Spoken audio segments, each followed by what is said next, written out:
Hi again, welcome back to my vlog, welcome back to my channel, to all of my FB followers and my YouTube subscribers. Again, thank you so much doon sa mga nagtitiwala sa akin, especially doon sa mga nakapag-order na, yung mga suki ko, yung mga matatagal ko ng suki. Yun po yung unang-unang pinapasalamatan ko, walang hanggang pasasalamat. At pangalawa, doon sa mga nanonood ng aking vlogs, sa YouTube channel ko, sa FB page ko, sa mga vlog na katulad nito, walang hanggang pasasalamat po. At nag-iisa lang po yung aking online FB store, okay? Ang aking online Lucky Charm store, ang Cosmic Gemstones, which is sa aking FB page. Pag-follow na lang po kayo at nandoon na po yung mga items ko. Okay, so without further ado, let's start our topic for today. So this panibagong item na naman po tayo, panibagong explanation, kasi naipost ko na po ito nung nakaraang buwan. Okay, and then, gagawan ko po ito ng video explanation para at least magkakaroon po kayo ng idea at sa mga interesado dito sa item na to. By the way, ito, ang tawag po dito is yung Feng Shui Wealth Activator at ito naman po yung Feng Shui Wealth Activator with Yin Yang. Okay?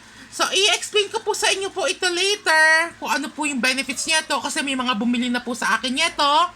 Okay, and then, kaya gagawin ko tong video, recording for reference na rin po para at least may idea na rin po kayo, panonoodin nyo na lang po at hindi na yung maraming tanong ng tanong, okay? So ngayon, para saan po ba to? Magkaiba po ba to? Okay, i-explain ko po sa inyo again. Ito po yung bagong item ko na idinidikit sa pinto, sa main door at idinidikit po ito sa refrigerator. Okay, uulitin ko, ito po yung Feng Shui Wealth Activator at ito naman yung Feng Shui Wealth Activator with Yin Yang. Kung papansinin niyo po, meron po siyang 5 Emperor Wealth Coin. Okay, so mamaya-maya lang po, ibabanggitin ko po sa inyo kung ano po yung mga benefits po nitong bagong item ko, yung Feng Shui Wealth Activator at ito po yung Wealth Activator with Yin Yang. Okay, so ngayon, sa mga nagtatanong, ito po, ikinakabit po ito sa refrigerator. Okay? Refrigerator, lalong-lalo na, okay? Kung yung refrigerator nyo is nakaharap sa main door, is hindi po maganda yon. Okay? Labas-labas ang swerte. Papasok, lalabas, papasok, lalabas. Okay? Labas-pasok ang swerte nun. Pero, kung yung ref nyo naman, hindi nakaharap sa main door, okay lang. Magdikit pa rin po kayo nyeto. Okay? Mamaya i-discuss ko sa inyo ano po yung benefits. Kung papansinin nyo po, itong Wealth Activator, meron siyang magnetic na ito for ref talaga to, for refrigerator. Ito naman yung with Yin Yang, ito naman po yung dinidikit sa pintuan mismo. Natatanggal yun, tapos ididikit mo. Okay? So this with Wealth Activator with Yin Yang, this is specialized for main door. Dinidikit po ito sa mismong gitna ng pinto. Hindi sa taas, may pinaka-pinto mismo. Okay, with Yin Yang. At ito naman po sa ref, kahit saang parte ng ref, sa pinakaharap ng ref, pwede nyo po ito idikit po. Ayan, magnetic po siya. So, itong disenyo na to, itong Wealth Activator for refrigerator po ito. Okay, so sa mga magtatanong, ano ba yung dapat kong bilhin? Ito or ito?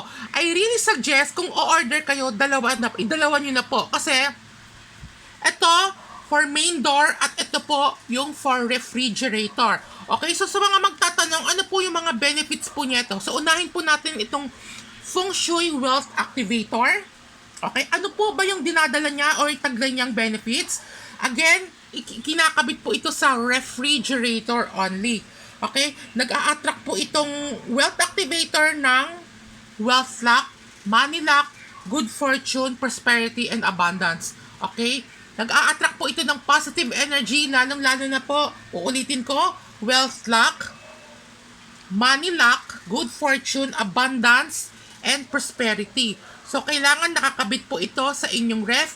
Whether your ref is nakaharap sa main door or hindi, mas mainam na magkabit po kayo nito. Lalong-lalo na kung yung refrigerator nyo is nakaharap po sa main door kasi hindi po maganda yon. Ibig sabihin, papasok yung swerte and then saglit lang lalabas, pasok. Parang yung sahod. Dadaan lang sa palad mo tapos lalabas ulit. Parang ganun din po yun sa pag meron kayong ref na nakaharap sa main door. Okay, kung hindi naman po nakaharap sa inyong main door, okay lang din po. Magdikit din po kayo nito for enhancing the positive energy para makapag-attract pa po ng wealth luck, money luck, good fortune, abundance, and prosperity po.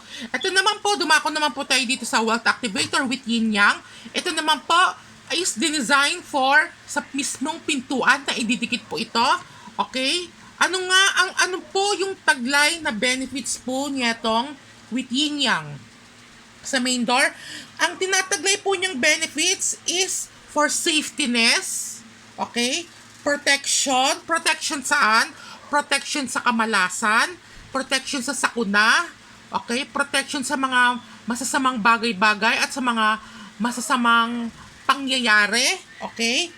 At success sa buhay, nag-a-attract po siya ng success, wealth luck, okay? Wealth luck, at higit sa lahat, for good health, protection din po ito sa sakit.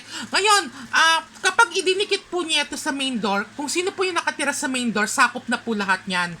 Hindi lang po yung owner, kung sino po yung nakatira sa bahay, sakop niya na yung mga benefits. Hindi lang po yung owner na bibili sa akin ang magbe-benefits, na buong pamilya po, kung sino po yung nakatira ng bahay, magbe-benefits po sa taglay niyang daladalang bisa. Itong, yun yung, tsaka itong wealth activator sa ref. Okay? Kung sino po yung nakatira sa loob ng bahay. So, uulitin ko po ang itong Feng Shui Wealth Activator with yin yang. Ilalagay po ito sa main door, hindi po ito sa ref. Kasi dinesign po talaga ito sa main door.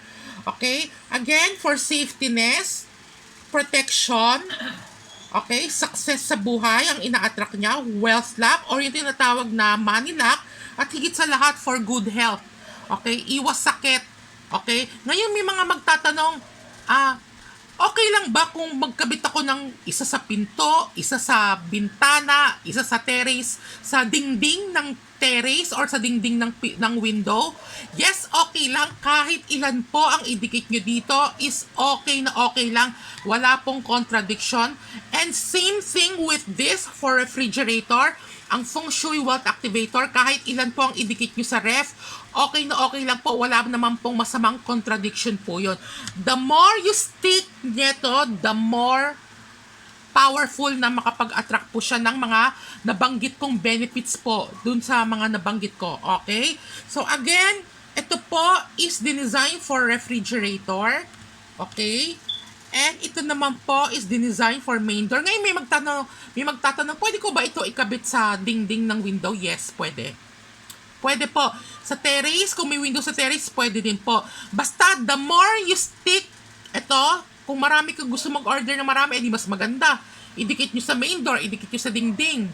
Okay? Idikit nyo sa terrace, idikit nyo sa kwarto. Okay na okay lang po. Pero, highly recommended main door po talaga. Sa gate, kung sa bahay nyo may mga gate kayo, di ba? Gate, tapos parking lot. Sa gate, magdidikit kayo, okay lang din po. Okay?